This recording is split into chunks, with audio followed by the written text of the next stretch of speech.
At exactly 4:30 every morning, while the city of Houston still slept peacefully, a tired woman named Sarah Bennett pushed a heavy cleaning cart through the freezing hallways of a luxury hotel. Her hands were dry and bleeding from chemicals. Her shoes were old. Her back hurt constantly. But none of that hurt as much as the way people looked at her. To rich people, she wasn't a human being. She was invisible, just the cleaning lady. And every single morning, her 10-year-old son Ethan waited quietly in the hotel lobby before school because Sarah couldn't afford daycare. One morning, a wealthy businessman walked past Ethan, looked at Sarah cleaning the floor, and laughed. Kids raised like this never become anything. The men around him laughed too. Sarah lowered her head silently, but Ethan heard every word. And that day, something changed inside him forever. Because when a child watches the world disrespect his mother, he never forgets it. Ethan Bennett never had a real childhood. While other kids played video games, Ethan helped his mother carry laundry bags upstairs because the elevator in their apartment building never worked. While other families ate together, Sarah worked double shifts just to keep the lights on. Sometimes they survived on instant noodles for days. Sometimes Sarah pretended she already ate so Ethan wouldn't feel guilty taking the last piece of bread. But despite everything, she always smiled in front of him. "Study hard, Ethan," she would whisper. "One day your life will be different." At school, things were even worse. Ethan was poor, and poor kids are easy targets. Students laughed at his thrift store clothes, his broken shoes, his cheap lunch. One afternoon during gym class, a rich student named Jason grabbed Ethan's backpack and dumped everything onto the floor. Books, papers, pencils. Then Jason held up Ethan's worn-out shoes and laughed. "Bro's mom cleans toilets and still can't buy him real shoes." The locker room exploded with laughter. Ethan stood there silently while humiliation burned inside his chest. But he didn't cry, because poverty teaches you how to suffer quietly. One stormy night, Ethan woke up hearing coughing from the bathroom. He walked over slowly and froze. His mother was coughing blood into the sink. Sarah quickly wiped it away when she saw him. "I'm okay, baby." But Ethan knew she was lying. The next morning while Sarah worked, Ethan secretly searched through her things. That's when he found unpaid hospital bills, medical warnings, heart medication prescriptions she never bought, because she spent every dollar on him instead. That night, Ethan sat alone on the apartment rooftop crying silently under the rain.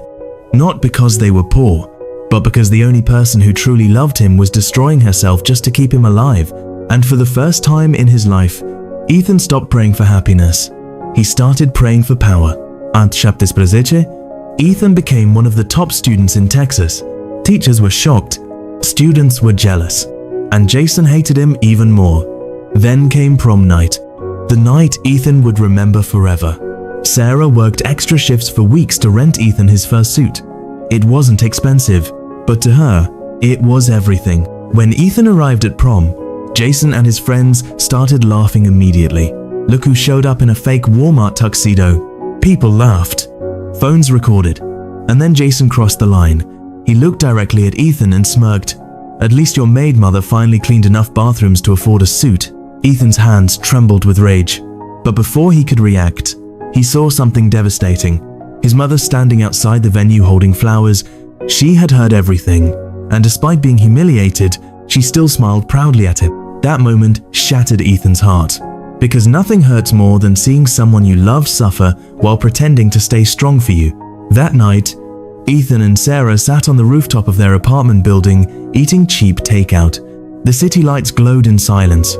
Sarah suddenly looked at him and smiled softly. "You know what scares me most?" Ethan looked at her quietly. "I'm scared life will make you cruel." Ethan's eyes filled with tears. After everything the world had done to them, his mother still cared about kindness.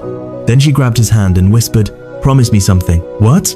"No matter how powerful you become someday, don't become like the people who hurt us." Ethan nodded slowly, but deep inside, he made another promise too. "One day nobody will ever disrespect my mother again." Ethan earned a scholarship to Boston, but success wasn't beautiful. It was painful. He worked warehouse night shifts, food delivery jobs, security work. Sometimes he slept only 2 hours. Sometimes he studied while starving, but pain became fuel. Years passed, and Ethan transformed, not just into a successful man, but into someone dangerous. brilliant, focused, intouchable. At 29 years old, Ethan Bennett became the founder of one of the most powerful cybersecurity companies in America. News channels called him the billionaire nobody saw coming.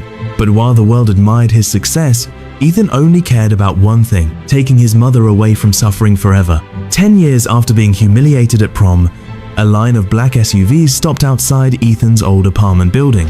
Neighbors stared in shock. Bodyguards stepped out first. Then Ethan emerged wearing a black tailored suit and expensive watch. The same poor boy people mocked was now richer than everyone in town combined. News reporters followed him everywhere. People suddenly acted kind.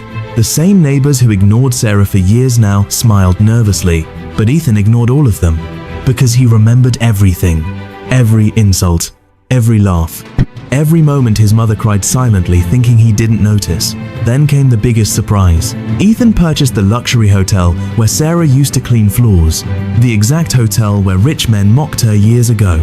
And on the grand reopening night, America's elite gathered there: politicians, celebrities, millionaires. Sarah walked inside wearing an elegant black dress, and people stood up applauding her. The same woman they once treated like nothing was now the mother of one of the most powerful men in America.